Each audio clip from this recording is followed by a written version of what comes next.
Hello everyone and welcome to Tech Upskill channel. In today's video, I will guide you through the resolutions for fixing the runtime error, could not call block on Windows 11. And now let's get started.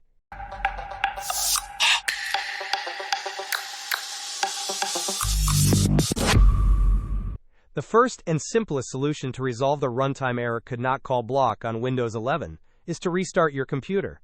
To do this, right-click on the Start button, select the Shutdown or Sign Out option, and then choose Restart.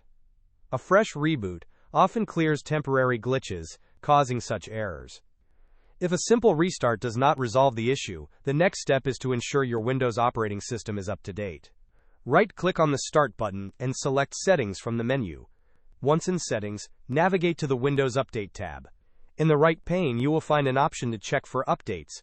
Click on this button to see if any new updates are available for your system. Installing the latest updates can often include fixes for known bugs and errors.